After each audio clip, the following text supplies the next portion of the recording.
Okay, good evening, everyone, and welcome to our session on fortifying your security policy. Looking forward to engaging with you and the rest of the panel today in addressing this very exciting topic. Um, let me get some music paused, dramatic music cue, and start off by introducing myself. I'm Nathan Ross Adams, the founder and MD of IC Lawco, where we focus on helping the world's organizations and governments leverage IT and frontier technologies safely, lawfully, and profitably. It sounds very fancy, but what essentially we do is solve problems relating to IT from a legal perspective, from an IT perspective, or from a public policy perspective. I'm joined by three incredible people today who have a wealth of experience from different perspectives in the security space.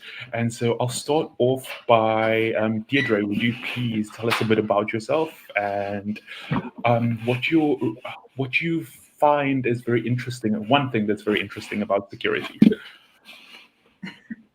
Okay, thanks, Nathan. Ross. So as Nathan said, I'm Deirdre. I'm the CISO for the Western Cape government. I'm very happy because, Western Cape is the most beautiful province, and I think very driven. Maybe just a little story. So when I moved from private sector to public sector, I thought, it would be all laid back, a bit more laid back maybe, and so on. But it's definitely not the case. It was almost a step up because, important issues like governance is important for the Western Cape government, and IT governance and the policies and what we're speaking about today. So I wake up in the morning to make sure that our citizens' data are protected, that we have the necessary governance in place, and that I know, and kind of just to make sure that we have all the processes and all the technologies in place to actually support us. So my journey has been 14 years in the position. So I've also grown and matured as we went on. So we started basically with antivirus. Now it's a whole new story. Happy about still being in the space. It's ever changing. So it's definitely not a boring space to be in. Thanks. Perfect. Thanks so much, Deirdre. And yeah, when you said back to antiviruses, I started also thinking about the internet back then with the dial-up tones, moving from then up until now. But next, I'd like to I'd like Gail Marion to introduce herself. Please, Gail, go ahead. Hi, everybody. My name's Gail Marion. Currently, I do many things, but one of them is being a business improvements exec at IT Loco. So I help the legalese and the security people and many other areas, bridging gaps, managing change, and assisting with improvement projects.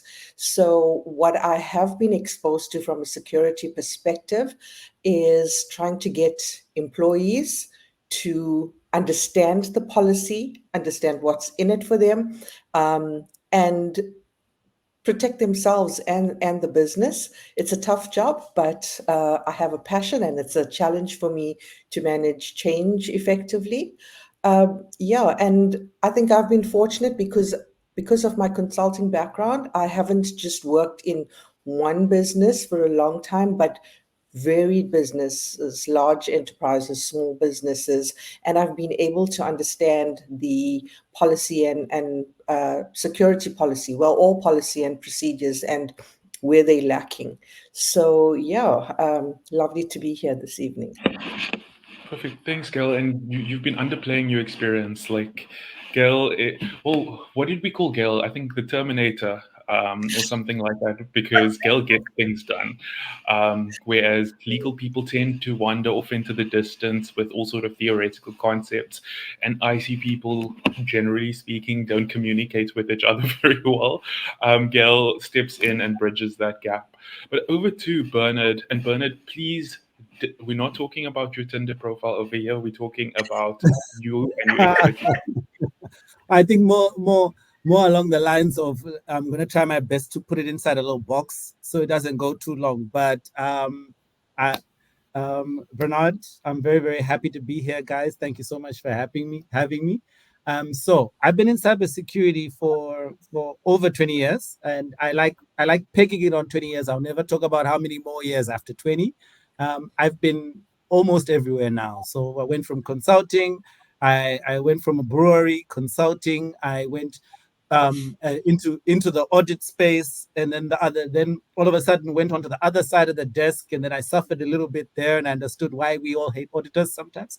And now I'm a virtual CISO, so that's sort of like a fractional CISO, and I provide virtual CISO services, and that's my main hat, one of my hats that I'm wearing now, and it's actually quite interesting because you get to cut up the entire gigantic machine that is cybersecurity as a program, and you start looking at individual components. And you start saying to yourself, someone can call you up and say, hey, can you please come down and can you help me with component A? Or can you help me with component B? And it really helps you and me, especially in how we think about these different things and how they relate to the governance function, how they relate to our leadership as a team, and how we relate to the business, their money and their bottom line. So it's a lot of fun being here. I can't wait for all the millions of questions that are going to come through. Thank you for having me, guys. Perfect. Thank you so much, Bernard.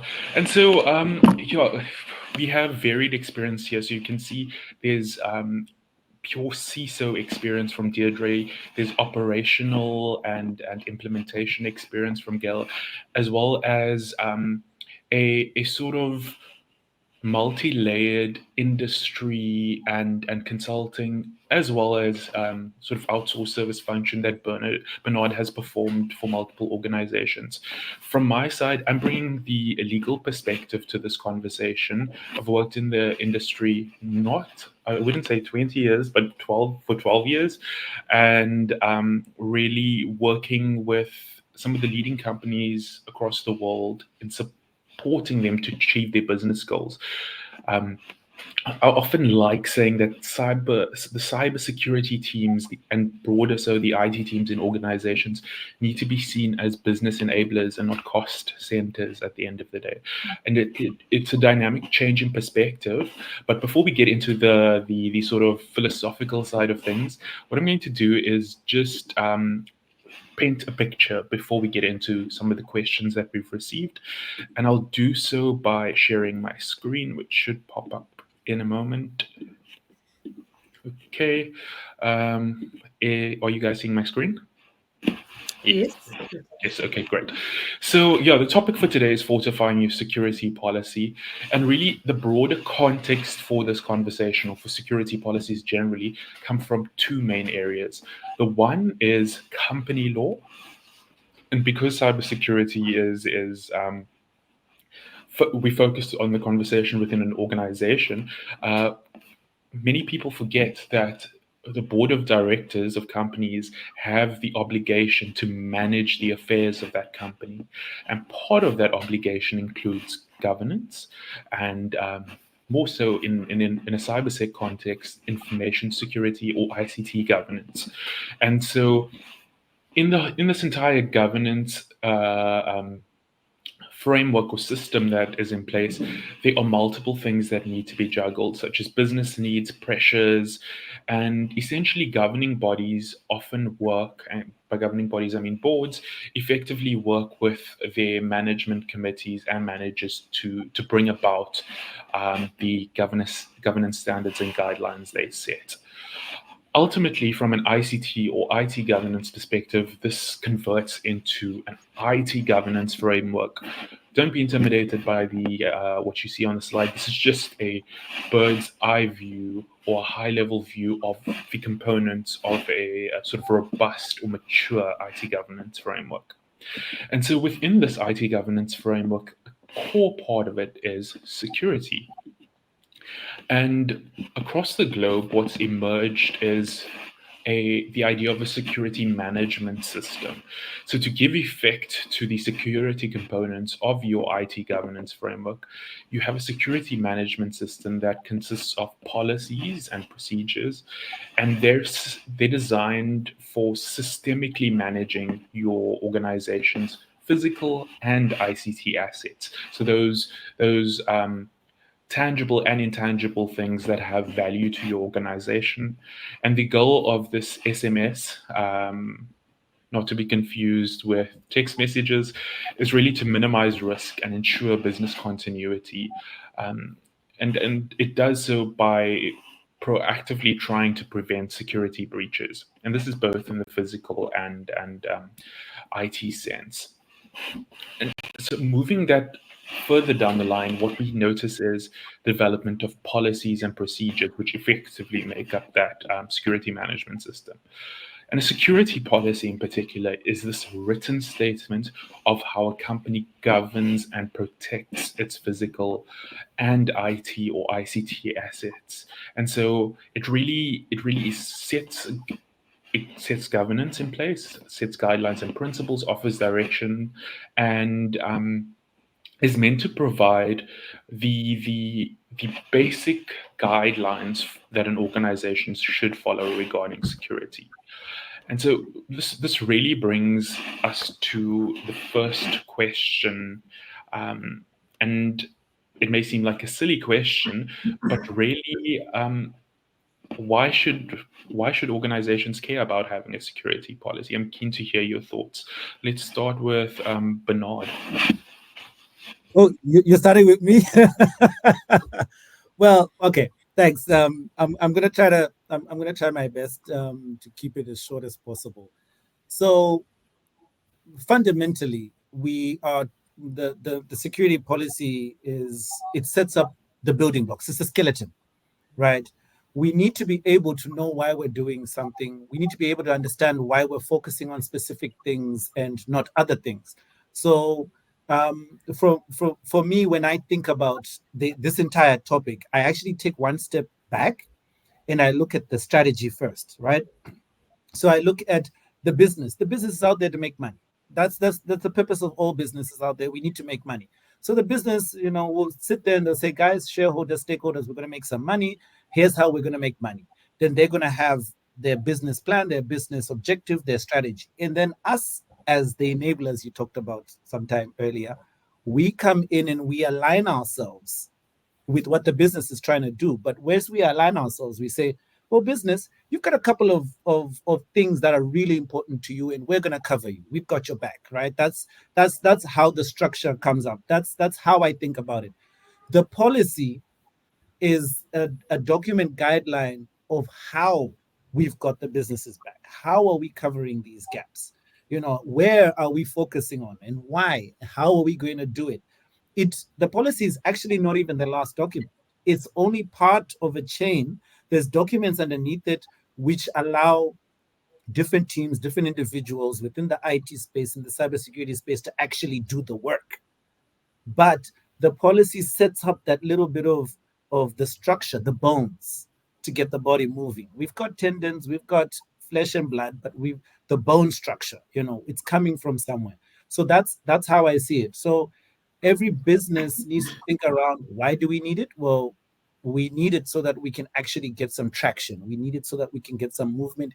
And we need it so that we can actually provide that governance aspect that the board knows it requires to achieve its goal, which is to make money. So Perfect. You're great. Thank you, Bernard. And I suppose this leads me to the next question, which I'll direct at Gail. Really, is about, well, is the expectation just this internal mandate that an organization must do this, or have you noticed that increasingly with the vendor risk assessments or third-party risk assessments that you may engage with, that more stakeholders external to the company are requiring organizations to have this in place? Yes, most definitely, Nate. So how I see it very simplistically is we have a house. The house is a business. I am the mother of the house. I own the house.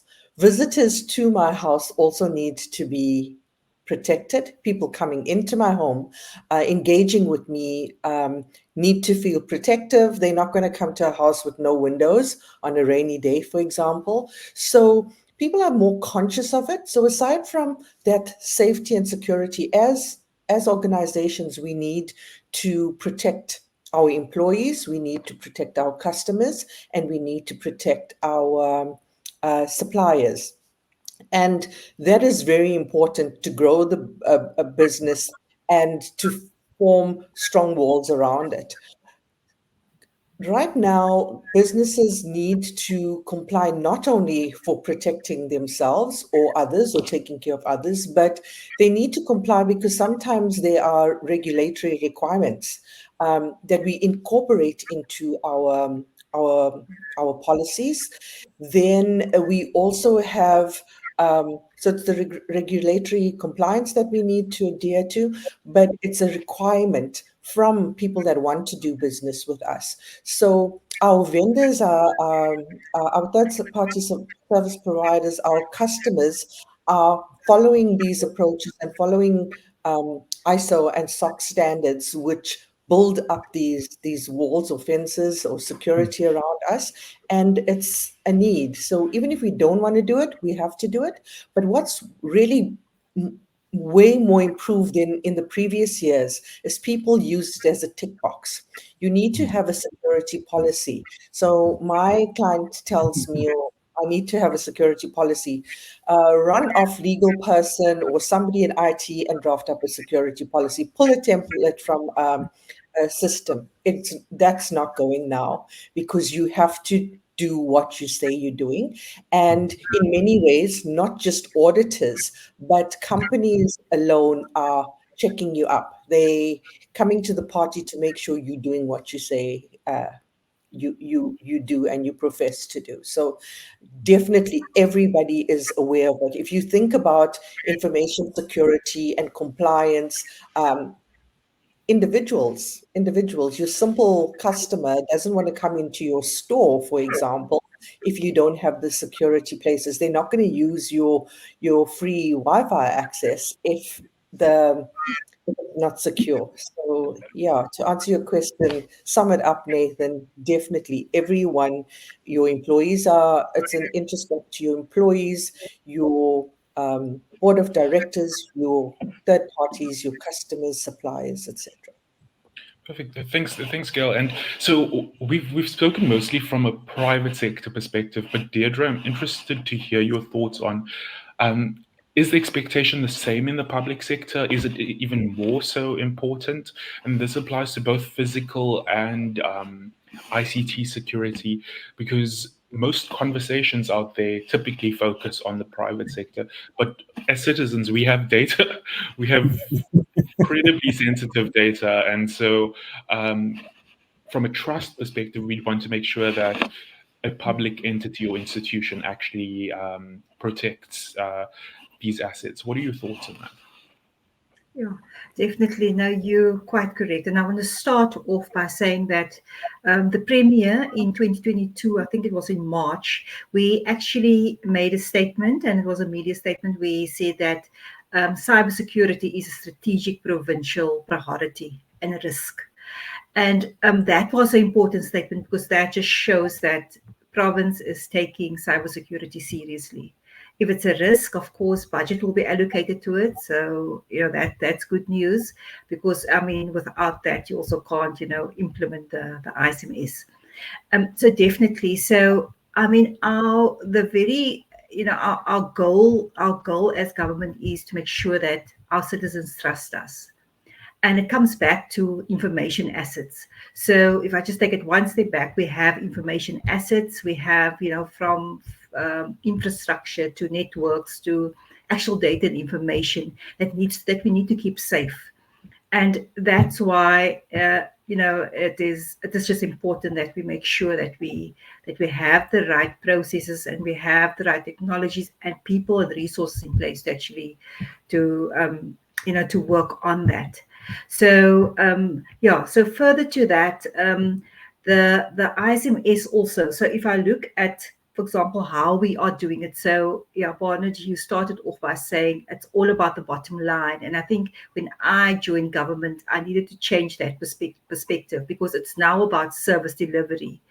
It's about, and now in the, with the fourth industrial revolution, it's now about digitizing the digital transformation, making sure that just about everything we are now digitizing. And and together with that, how do we actually optimize that services, but in a secure way? So I think cybersecurity is fundamental just to, all the service delivery efforts that we embark on.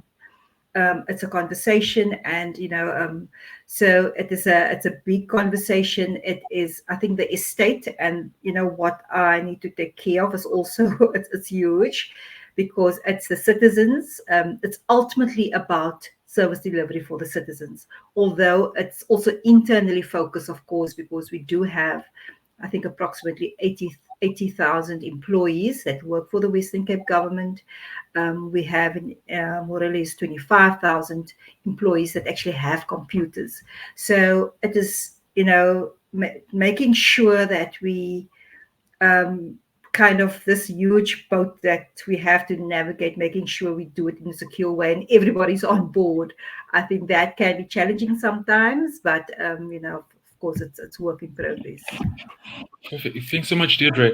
And look, I would even go so far as to say that security is, or democracy depends on security, because to have a democratic institution, to have a legitimate democracy, um, voting needs to be secure, services need to be accessible to people, even not able to access critical information or service delivery, as you mentioned, impacts people quite significantly. But I'd like to shift over to Bernard again, and my question really is, so a security policy is evidently important, an infosec policy. How does a company get started with something like this? Because for the ordinary person, they wouldn't know where to start, right?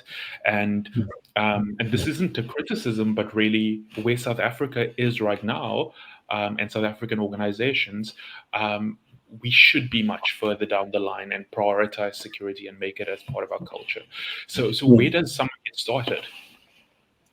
So you know what, you actually touched on something that I was talking about the other day with someone, and I was speaking to a bunch of cybersecurity guys from Canada, and these guys were having an energy summit. So they were talking to their version of ESCOM in Canada, and the ESCOM guys were asking some hard-hitting questions to the cyber guys, and I happened to be a fly in the room. So I brought that conversation back here to SADC and then to South Africa. And I was saying, oh, guys, we should be also talking about cyber and energy. And one of my fellow CISOs said, wait, we're still talking about antivirus and EDR. We're not there. We're not there yet. So it for me, well, your question, Nathan, and I like it so much. It's about the maturity level of where we are right now in our journey as a country. So so a lot of people think that it's just your private company, it's just the public sector. However, the public and the private sector and all of everyone else, including the educational institutions, we actually drive up the bar of where we will be as a nation from a cybersecurity context. That's the only way that we can achieve maturity. So we're doing maturity assessments in our businesses to see how much better we are, how much more technology we need, where we need to go, what's our next step.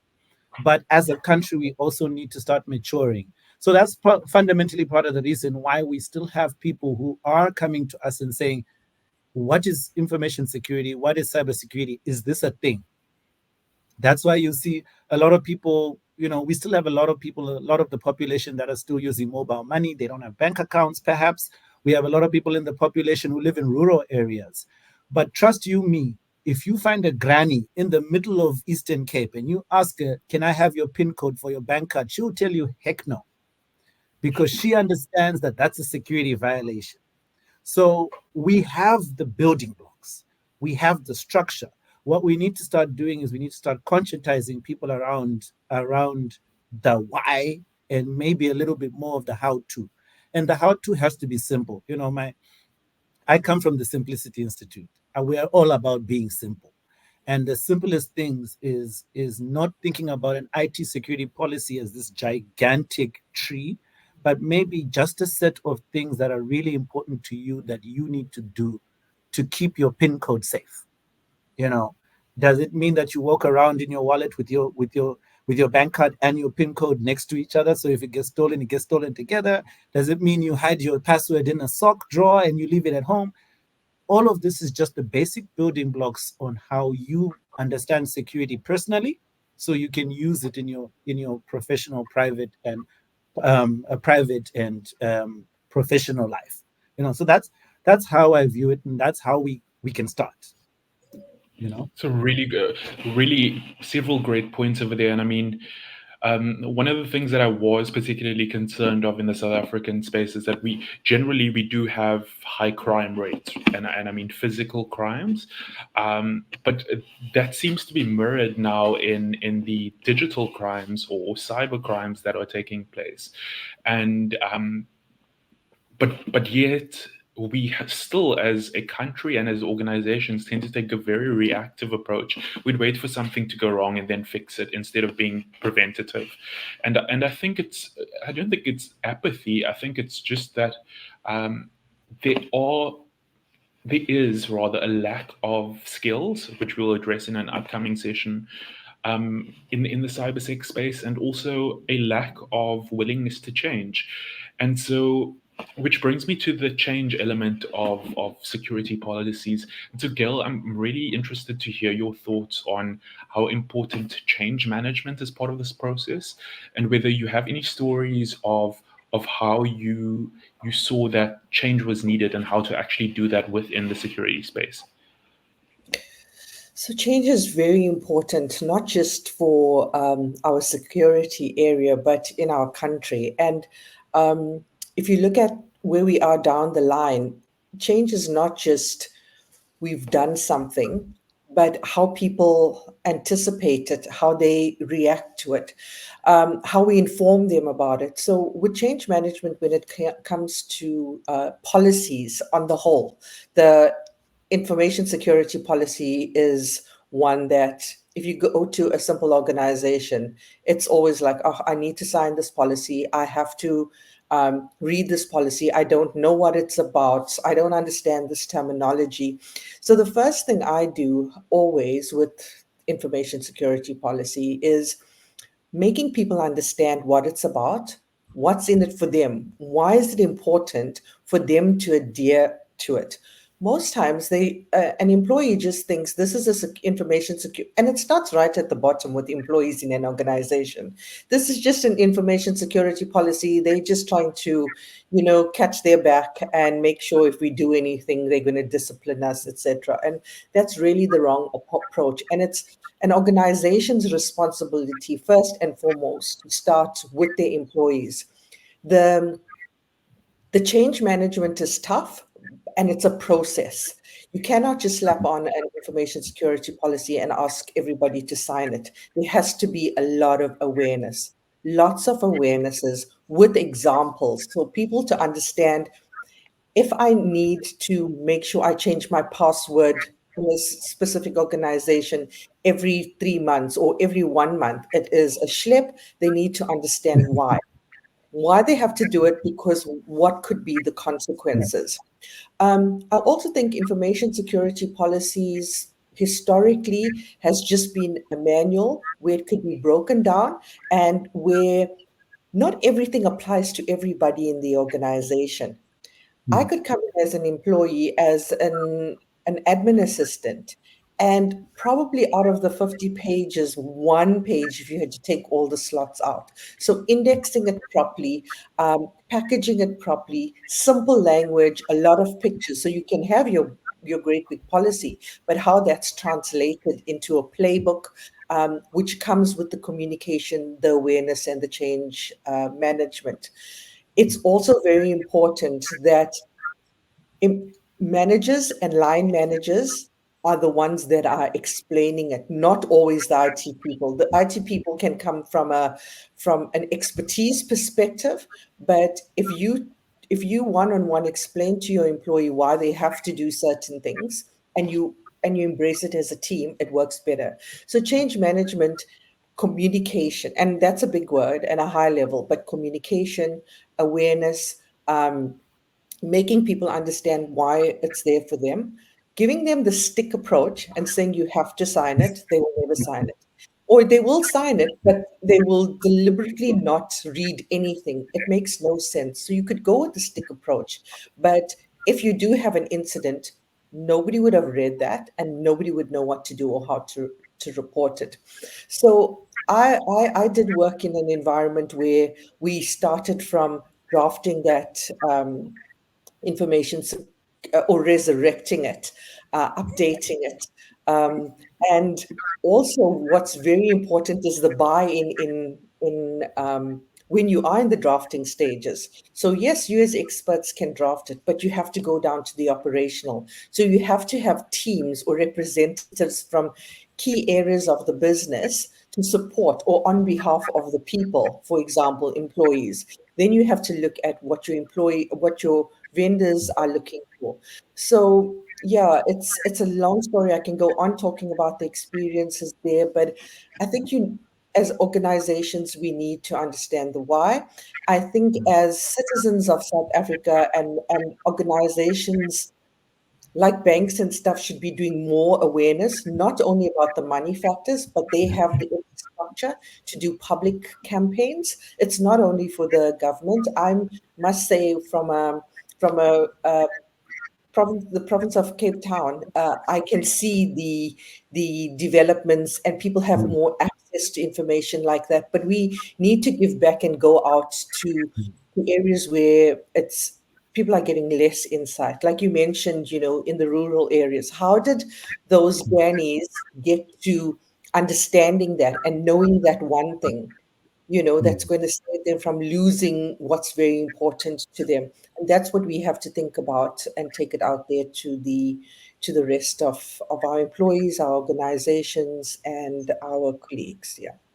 Perfect. Thanks, Galen. There are really these incredible insights that you've been providing from a change management perspective. Reminds me of a book I read 2 years ago where it was predicted that things would shift. So the focus of information security was generally on three concepts: people, process, and technology.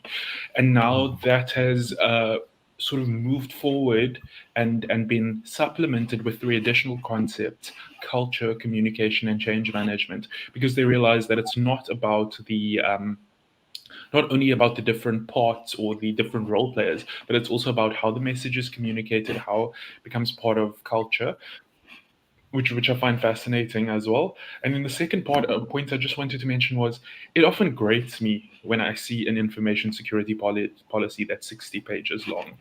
Um, yeah, I read a study where it said that if an average employee of an enterprise needs to read all their employee policies, it would take them 3 months to do so, which makes no sense. In my view, an infosec policy should be 3 pages max, and it should be user focused. But I understand that those are general principles, and it will change over time. But Deirdre, oh, sorry, So, go so ahead. what I wanted to add to that, it's very important. Security is very important. So why not in your induction pack rather have a video of the key things explaining it so that and it doesn't have to be majorly visual. It could have animations explaining that rather than a person having to sit and read that 50-page document and then sign it. Because from what they're listening to, whatever they understand is going to be in their area, they will pick up that document and read those specific areas. Really great points. Thank you, Gail. No, so I want to move to Deirdre, and I have a question for you, and it actually came through in the chat. So I understand that a few of the comments aren't appearing on the platform that we're on, but I have two tabs open so that we could monitor that. So, Deirdre, one of the questions that came through really focuses around leadership buy-in for people who have very little interest in, or leadership that has very little interest in cybersecurity. Even though there may be alarming cybersecurity statistics out there, even though that South Africa is listed in the top 5 most vulnerable for security incidents across the world. there still seems to be this very lackluster approach from leadership. And I don't only mean in public sector, I mean across the board. How would you get leadership buy-in for a in an ISMS? How would you get them to actually or persuade them to understand the importance of this area? Okay. So yeah, so that's thanks for that question. I think it's a great question. So I think and this is maybe just from my experience. So the way I think it's all about the way that you deliver the message. So a CISO, and this was one of the Gardner papers that I read. So a CISO should become a future risk, a future risk person, that advocate for risk. They should become influencers, and I think that is for me core, and I can see it more and more. So it is about understanding what the business is, understanding that threat landscape, and what it actually means for that business objectives, or in our case, our ICT plans and our departmental plans. So linking the security threat landscape and what we are doing, align that to what the business's outcome has been. I think if we speak that language, I think that board members will understand, that leadership will understand. I think then the battle is halfway won. The other thing is also that I think that is also a good way to kind of get their buy-in is to we always have the saying, like, never let a good issue or matter go to waste. So if there was a security breach or there are security incidences, make it known. Do you understand? So use that to say that this is what happened. These are maybe the process and technologies that we have in place, but these are the gaps. So I think if you land it in that way, also at the right strategic meetings, I think our board members will start listening to it.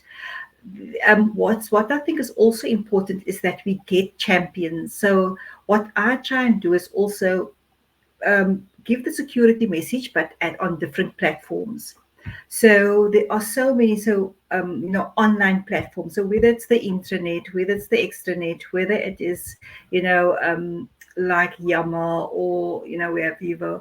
So make sure that you're consistent in giving that message on all the various platforms. So I think that the change management is important, but the security training and awareness is also very important, to make sure that we get the message out there. Those are some of the key things that I can think of right now. Yeah. Those are all really great points. I mean, they sort of it's more about bringing them into the conversation, bringing leadership into the conversation about cybersec than imposing it on them, right? And my view, at least, is that you need to take a combined approach of top down, bottom up, because the top or the leadership needs to set the message and the direction, but also needs to facilitate everyone to be part of. Identifying vulnerabilities, for example, in systems, because it's I found often the case that although there's clear direction set, there's not a sort of upward flow of communication where someone who knows a system very well can say, "Oh, but here's a risk with the system," and they might not necessarily be the person in IT. Um, but yeah, I was gonna just add that. These are all really great insights that we've been sharing about policies and how they can support organizations, how to get buy-in. But Bernard, from your perspective, um, what what are signals that an organization is getting infosec right versus one that they are failing dismally? And Well, that's thanks for the question. Thanks for the question. It's really difficult for me to use a broad brush, right? I think fundamentally because the businesses are different. And there's a story I love telling, and I don't know how many people are watching from way back when, but I used to work for a brewery, They used to make beer and various different beers that we all love here in South Africa. And I remember once doing a small security audit. I was very, very new, very junior. I wasn't new. I was very, very junior. I was assigned a task. I did the task. I thought I did it well. I walked into the room. It was the wrong room. I shouldn't have been there.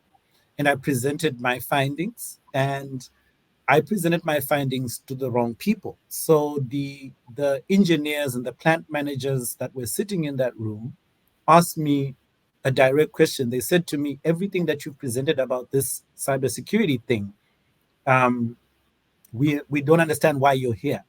And then he proceeded to ask one of his number one or his number two person, and he said, "Hey, listen, how many bottles of beer do we produce per minute?"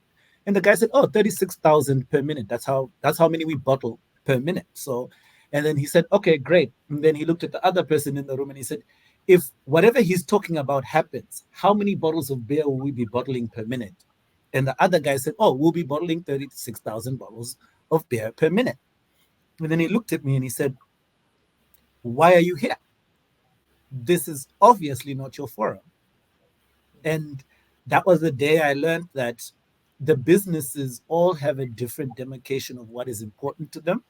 And they all have a different demarcation of what security will mean for them. So generally it's very difficult to say, but individually, depending on industry, depending on the data. Remember that Deidre talked about data assets, right? So think about it this way. I would really like City of Cape Town to forget about my speeding tickets, but they won't, because they're efficient with my data. They're protecting it, right? And therefore I know that unfortunately that data is secure, because that is essential for them. They're delivering the service delivery. I would also want maybe another company to be able to provide me with financial services. So therefore they'll make sure that my transactions on their website are secure. They're following regulations like PCI DSS. Everything that I'm doing is in order. Each of these businesses, though working in different industries, all have security as part of their mandate, but they're looking at different aspects of security and how they secure me. So normally we drill down and look at each business. We have to do it as a case by case basis.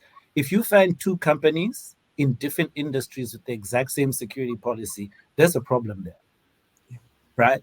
There's a problem there. So, and I'm also a fan, Gail, of the stick. By the way, I'm a fan of the stick. Just to go back to that, you gave us that example of the house and your mama bear in the house.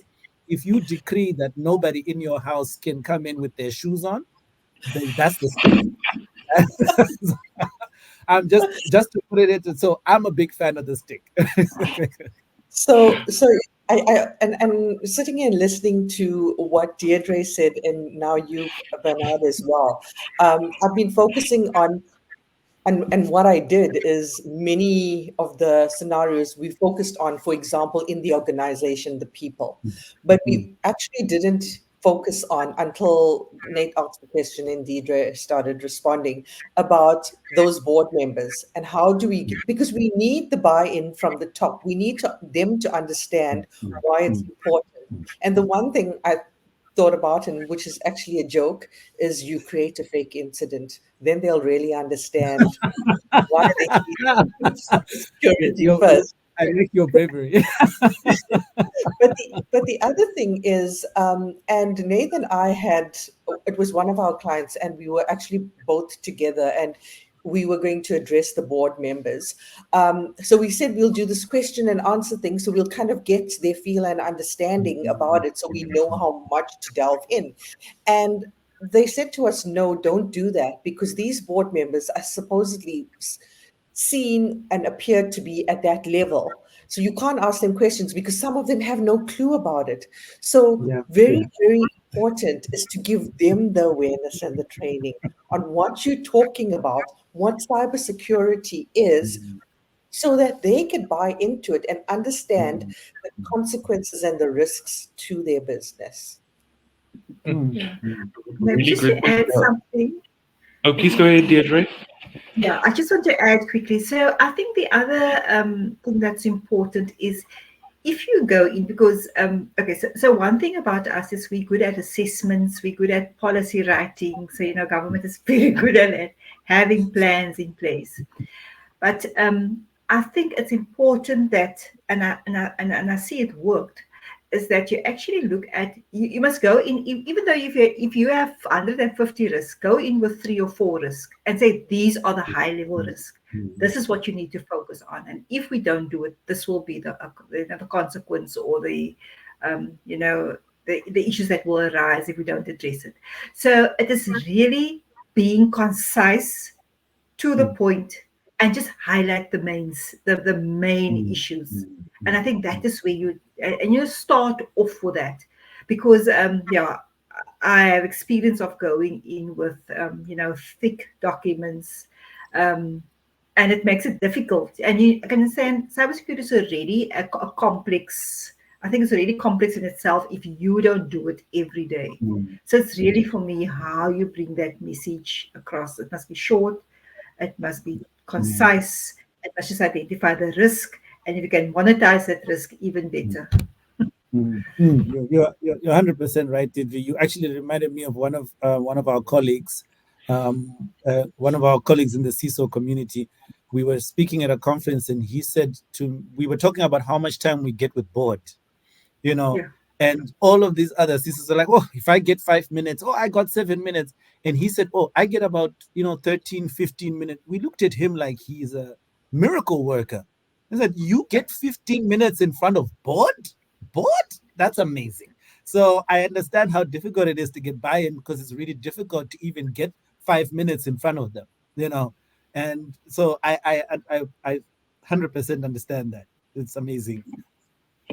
Well, yeah, but I think that there are other ways to approach it. For example, what we've seen work successfully is bringing cybersecurity through a door of opportunity, if that makes sense. So, for example, everyone's speaking about AI, and we found in consulting for organizations, whether they are enterprises to SMEs, that AI opens the conversation to what's your approach to data governance? What's your ID strategy? How do you classify data? How do you keep data secure? And then that sort of brings the cybersecurity conversation into the room, even though it should be addressed otherwise. But I'm interested in each of us can share our thoughts on this.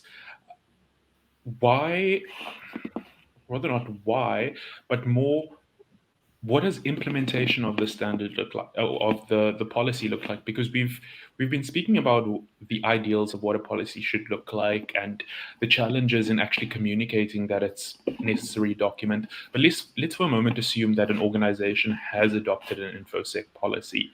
What do you think are the key steps that they need to ensure that it's implemented effectively? And anyone can feel free to go to start.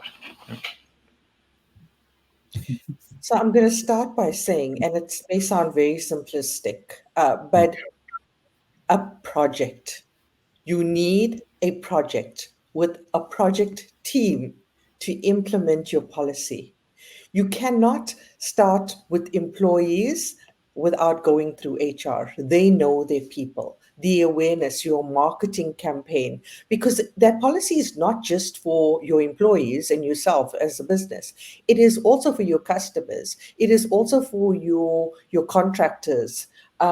So I really recommend, and if you follow any project methodology, you have somebody that's ultimately responsible with their stakeholders. You know what your objectives are, and you know what your output or your results are going to be, and you manage it with your go live, with your campaign. So because the go live of a project like switching over a system is the same thing as making sure you are publishing this policy and what happens afterwards. So, very simplistically, if people are not sure, go through that project plan, have a project plan, because that's a key area or in your business that needs to be implemented. Perfect. What are your thoughts, Deirdre? Yeah, so I'm going to take it from a technical point of view, because part of my portfolio is also to look at the technical side of things. So yes, we do have policy, and we have quite a few policies, but so policy implementation goes hand in hand with now looking at what are those controls that needs to be implemented to give effect to this policy. And in a lot of cases, the controls are, and I want to speak about related to the technology, like the SIM, the EDR, the XDR, that we actually have, implemented. So it is then about. Just if you don't mind pausing there quickly and just telling us briefly, if someone didn't know what a control is under the InfoSec specific concept, what would it mean to them? Okay, a control would be, if I can just take something practical. So, for example, in our in our environment, we see in a lot of cases we see that there's a lot of malware on computers, and but what from the data that we're also seeing is that people use USB sticks. They use it in the personal capacity. They come to work with it, and when they actually plug it in, that malware is transferred from USB sticks to, for example, their computers. So a control that you would put in place is then to say that let's look at blocking USB sticks, from being inserted into computers, or whenever it is put into the computer, we will make sure that they are actually a real-time scanner running to make sure that we first clean the USB before it can actually be accessed. So that is just one of the controls. Yeah, so I hope that it more or less explain it. Yeah. Okay. So then so then I was speaking about our SIM, which is a security incident and events management system. So it is actually where all the incidents are aggregated. So you have just one pane of glass, and you can actually see incidents. So whether it is a incidents that's relating to your username and your passwords, whether it is maybe files that you open that may be malicious files. So there are various incidents, security incidents that pops up on your SIM. So looking at those incidents, you will then so I think technology is also changing, and security is changing the way we do things. So it's moving from being that from a reactive to a very proactive approach. And what's also happening now is it also look at the behavior of files. It look at how files are behaving. If it's behaving in a certain way and it's linked to known known techniques and tactics that attackers are using, we will be alerted. And in some cases, the recommendation is that we actually do some, as I said, put controls in place, and for example, block or remediate some of those incidents that we are seeing.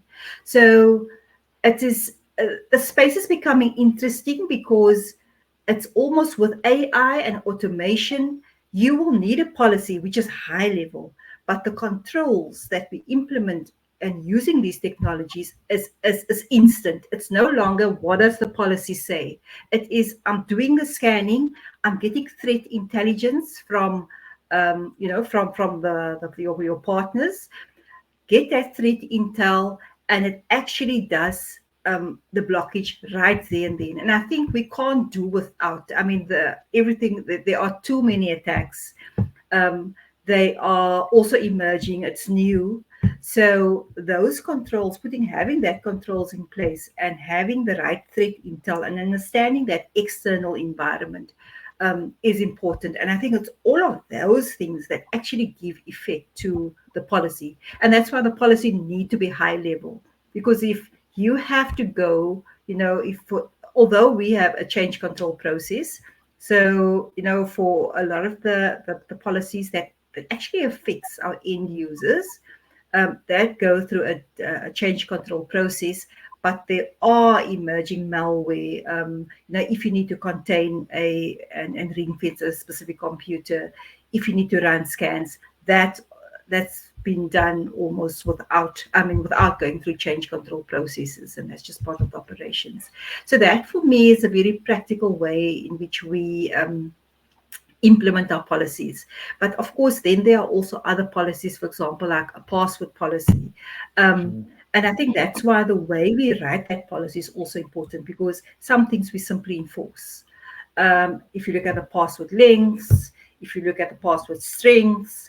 So policy shouldn't be saying, for example, in my opinion, you must have a password, say, of 8 characters if it's already enforced. So then it should be purely, maybe, I don't know if informational is the right word, but it must read something like that, because in the IT environment and looking at the threat landscape and our vulnerabilities, and as a CISO, looking at the holistic picture is important. And I think based on that, we kind of apply certain controls to give effect to the policies.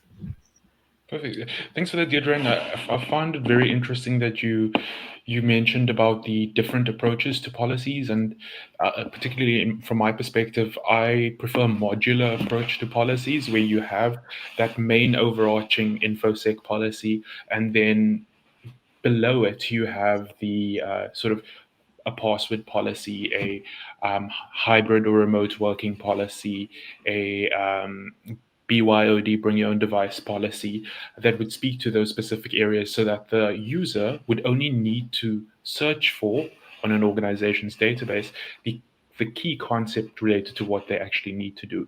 Because I remember having a conversation with you the other day. People only care about two things: what do I need to know and what do I need to do? Nobody cares about anything else, and that's the nature of business. But it really brings me to the last point that I'd like to like us just to touch on very briefly, and that's the world of hybrid working. Since well, it's been adopted more since the pandemic that had taken place, where organizations started to see that, well, everyone actually doesn't need to be in the office.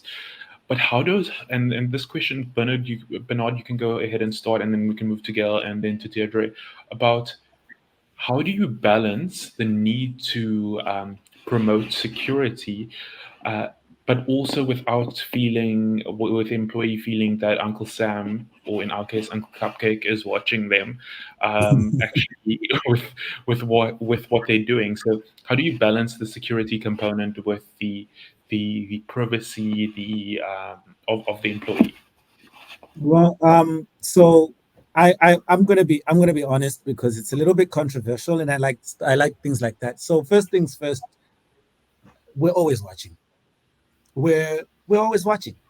Everybody's watching. Google has been watching you since you logged into your phone. It knows where you are. It actually uses your data, your location and my location to tell me what the traffic is like, right? So the concept of I am private and my data is not known is a little bit of what we talk about and we just hope in our hearts.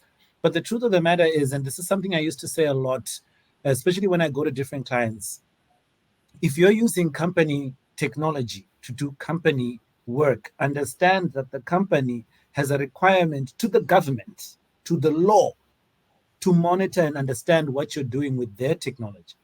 Because the people who are liable, if you look at, like, even look at the cybersecurity, the cyber crimes bill, the people who are like you guys should know that, right? You guys are the gurus. But if you look at those bills, if I work at X and I use their laptop to hack Y, the business will also be asked, guys, come on, for a fact that these guys were doing this, why weren't you monitoring? So it's more along the lines of actually being able to outline to the end user, to the person who's getting their job done, what they can and cannot do. That's why we built up the policies in the first place, right? This is your job. This is what you came here for. This is what you can and cannot do with this technology. You will find that you cannot do specific things, and that's okay because it's in our policy and there's a reason for it. I remember when, round about the time when I was, gosh, exposing my age, when I started working, YouTube had just started, right? It was, I think it started round about that period. I can't remember, early 2000s, right? And because YouTube has started, a lot of our employees were spending a lot of time on YouTube watching videos as opposed to actually getting the job done. So one of the first things that my CIO at the time did, he said, okay, shut down YouTube and you can only turn it on after 5 p.m. So anybody who's working, and if they're in the office, everybody still had desktops back then, laptops were special, will only be able to access YouTube and Facebook, because Facebook was hot then, after 5 p.m. And that was them coming up with a concession that okay, we'll let them watch it, but after 5 p.m. And a lot of people complained, and the message from the top was, we don't understand why you're complaining. This is not work. This is not a productivity tool. Facebook will not help you become a better engineer. So we don't know why you're crying. And as soon as we had that conversation, we also realized that we we are an enabler for business, not an enabler for user X to check if they've got new likes on their post. We're an enabler to get the job done. And we also need to be able to facilitate that. It doesn't mean that we're on the wrong side. It doesn't mean that we're sellouts, but we also remember that we've come here for work. It's far easier to secure something, to secure the assets, when you know that the people are using the assets for the right things. Yeah. It's far easier to control their access to access your physical stuff when we know that they're actually doing it with the right intent. And that's actually why we set up the policies in the first place, to give you a sheet of paper that says, this is what we're about, this is why we're protecting what we're about, and this is what how you come into play in what we're about. Perfect. Over to you, Gail. Yeah, so in all this conversation, and I know Bernard is probably just not saying it also, but I will, you have to have rules and disciplines, no matter where you are. So it is a rule that if you want to work for my company, you will have to do this. Whether you work at home, I'd see it as a luxury, working at home in the comfort of your own home. So you have to protect it. It's simple. If you have kids, this is a rule. You cannot stay out after this time because of whatever. So we have to still understand that there has to be rules for us and guidelines, and people like discipline, like children do. So and it can be done. I've been working remotely for like 4 years. Yeah. You have to be conscious and you have to think, what if something does happen, it affects the entire company? What happens if it affects, what is the risk, what is the brand damage? And ultimately it comes back to you also being affected personally when your business is not making any money because there was a breach because of you, because you didn't follow a rule and procedure. So I also believe that working from home is a luxury of not having to work in, and people may shoot me down for this, not working in the office. But Mm, if you're using the company's equipment, if you mm, use mm, their own equipment, it's a different story. The company, and if they allow it, are they have to make sure that their information is also protected. mm, So yeah, information security. There should be an addition, an addendum, an mm, awareness mm. campaign for people working from home from an information technology and information security You perspective. know, you know, Gail, I resonate with what you're saying, because when I think about working, I mean, I work remotely as well, and all my entire team does. In fact, my business is 100% remote. Yeah. We see each other only on socials. So it's it the from that thinking, I think about what Deidre was talking about earlier when she was talking about the controls. So it's now the responsibility of us in our policy, in our strategy, in to utilize the right technology to set up the technical controls so that people can work from anywhere. I I I want to enable business. I want to be able to work from anywhere. So therefore, I need to be able to come up with technical controls that can protect me when I'm working in Hawaii on the beach. Yeah. You know, Mm. so I resonate with that, Gail.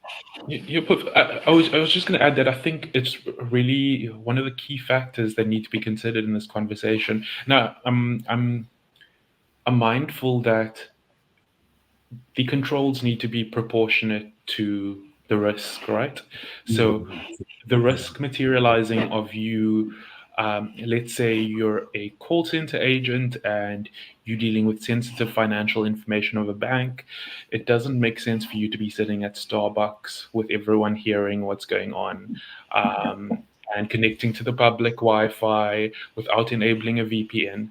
That makes no sense at all. And so a control may be that if you're in a public space, you automatically, and you connect it to a Wi-Fi other than your company's, a VPN automatically activates. You what you call it, you cannot use your device without headphones, for example, versus someone who needs to rely on YouTube or Facebook to do their job. Let's say it's a marketing and branding person. It doesn't make sense for that to be prohibited for them. So I think that's a big part of the conversation. I think what's also important is that we look at the organization itself. I mean, trust is central to an organization. I don't think we spend enough time talking about how important stakeholder trust is, because if I hear that my bank has had a breach and my bank did nothing about it because they allowed a remote employee to actually share my details at some sort of cafe, I'm going to be pissed off and I'd likely leave. And other people might feel similarly. And so I think it's important to set those rules, as Gail mentioned. I mean, we can't take a principles-based approach to this. Gail knows how I feel about this. I mean, there was one scenario we had to deal with where an employee was instead of working, using their device to play Lion King for their child. When they were supposed to be working, but that's another story. Deirdre, over to you. Okay. Thanks. Yeah, so I think, having a CISO hat on is not easy. So, if when you ask the question, like, how do you get the balance between your personal and security? I think it really all depends on the business and the objective of that business. So just in the government context quickly. So I look at three parts of government almost. It's one that we call the libraries. Then there's the schools aspect, and then there's the almost administration part of government. And the three of them are very different. So I need to be, if I say I'm a business enabler, the rules are also different. So, for example, if I look at the libraries, why? So kids go to libraries, adults go to libraries, they work on computers, and therefore they need to access certain content. And based on those needs is what we will allow. So, one of the principles that we implement is, we call it zero trust principle. So that literally say that you must provide the least privilege. We call it the least privilege principle. So you will only see what you need to see. You will only access what you need to access, and that is that is part of our strategy. So that also gives me a guideline in terms of, this is a yes or this is a no. It makes it a little bit easier. I must say, in the schools environment, so we have a whole lot of learners. I think it's a million learners. We have more than 1,000 schools, and their needs are totally different. But as a business enabler, again, I need to look at, they need to teach some things, for example, in the administration part that we don't need access to. Teachers actually need access to, and kids need to, have access to. Say, for example, games. So children learn maybe by playing games, certain games. Is that relevant in the administration part of government? No, not. So you need to assess based on what that outcomes is and which environment you are working in. So I think make the rules clear. Make as I think Bernard, you spoke about that. So we have an acceptable use policy. Make sure that people know what that is. Yeah. Other things, unfortunately, as I said, with AI generated security tools, with the playbooks that we are using, with the great security products that we are using, things are automatically blocked without going back to business and asking them. So there's definitely that aspect, and then yeah, and then just the last thing that I wrote is that it becomes difficult. It's not always black and white, but it's for me always sitting back and looking at the entire estate. And because I understand how vulnerable we are, so what is that risk that we can take? And if we do take the risk, how do we make sure that we minimize the risk? You understand? So make sure that you actually minimize the risk and make sure that you have other defenses in place to mitigate maybe some of the risk as well. So it's really about that defense in depth strategy. It's about the zero trust principles and applying those. And I think that gives a good guidance together with your security policies. Perfect. Thanks so much, Deirdre. And as we close off, I'm mindful of time right now. I want each of the speakers to think of one piece of advice that you would give to an organization about security. It could be anything. It could be a bit of based on your experience, based on things you've learned over time. But think about that for a moment. But in closing, I just wanted to say that we focused a lot on the technical and organizational measures in speaking about how to promote security or how to protect an organization's assets.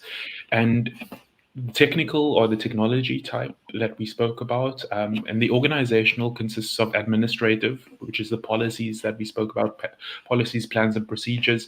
But and Deirdre touched on the last point. The training is crucial. The training is not negotiable, and I'm not only talking about awareness training. I'm talking about ongoing training, where with regular updates that take place within a particular industry, there needs to be updates for those employees and their training. It reminds me of a court case, the Harvard versus ENS case, which was decided last year, I think, in the Western Cape High Court, where the court criticized one of the parties to the case, saying that yes, you had a policy, but no one on your team was trained. So how were they expected to know what to do? And so training is a crucial part of that component, as well as getting employee buy-in. So if I'm going to talk about an infosec policy to a lawyer, I'm going to speak about the regulatory impact of it. If I'm going to speak to an infosec policy to HR, I'm going to speak about how it impacts employees and what the expectations of employees are. Versus if I'm speaking to a board, I'm going to say, look, this is a material risk that you need to address. It's part of your corporate governance duties. And so we need to keep that in mind when developing that policy. But other than that, I'd like to just hand over to the speakers to give their closing comments, and then we'll close off for this evening. Let's start with Gail. Yes, so Nathan, you know, and I've expressed how important change management is, communication, awareness, and also training. You know, the technical team that has to make sure they are managing these controls. But something we didn't speak about, I don't like to call it an audit. So I was very involved in auditing, but I think it's a harsh word for people. And when they hear audit, they think that somebody's coming to see whether they're doing something wrong. But I like Especially to in the public sector. so do assessments. Test. Organizations should test to see that are their policies effective? Was the awareness effective? Identify any gaps in that. So take the time to check your work, to check that the policies you have and that they're being controlled, because you could write a policy and some things are just not realistic. So after implementation, make sure you go back and you do the controls of assessing and checking to see whether they are applicable and they are working and that they don't need tweaks. We are never perfect with stuff.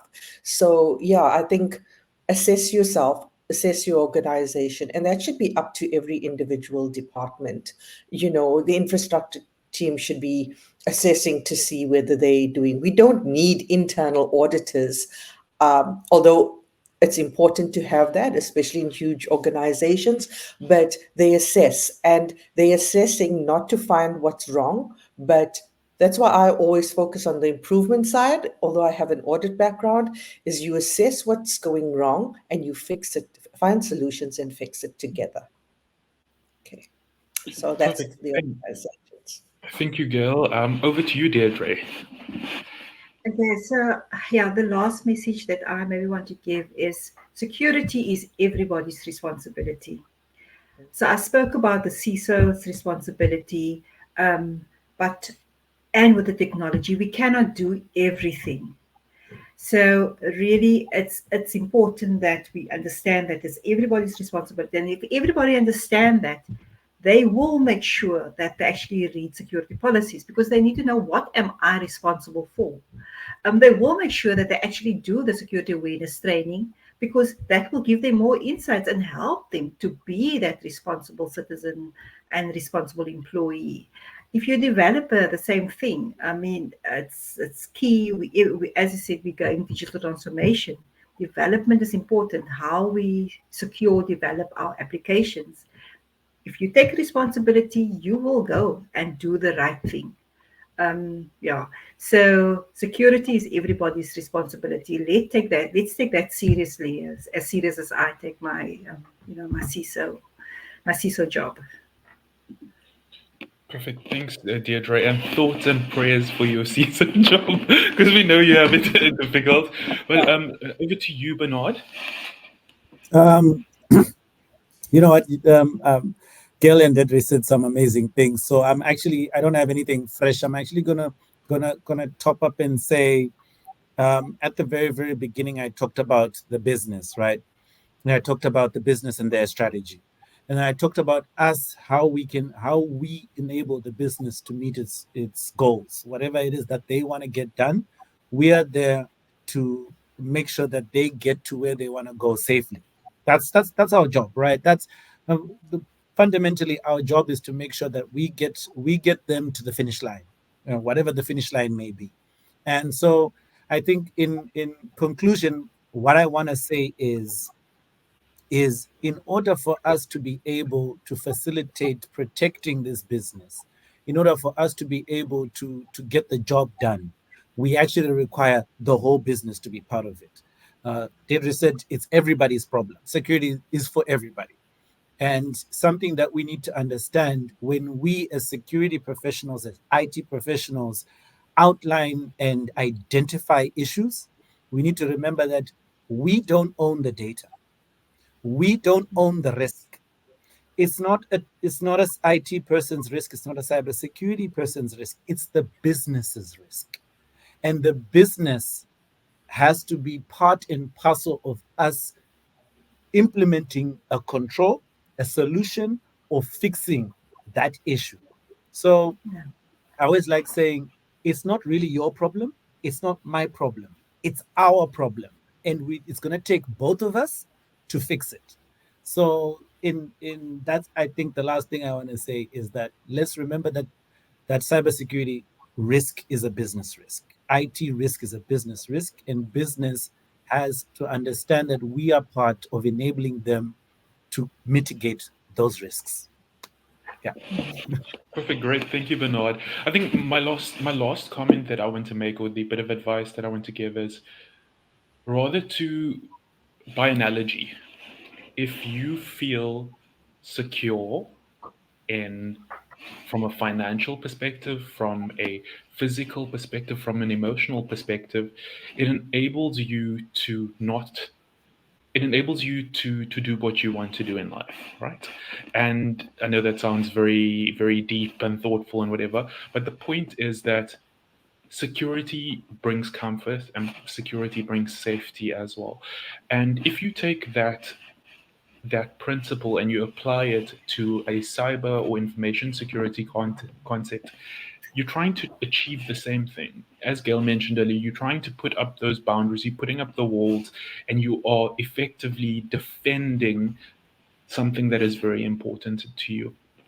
And so, in order to defend that, it starts simply with knowing what cybersecurity is and how your organization can respond to the existing cyber threats. That's just the start that you need to know. You don't need to have fancy policies and procedures at the beginning. You just need to identify that this is something important to your business and then implement the strategy and the other things from there. So it isn't an impossible task.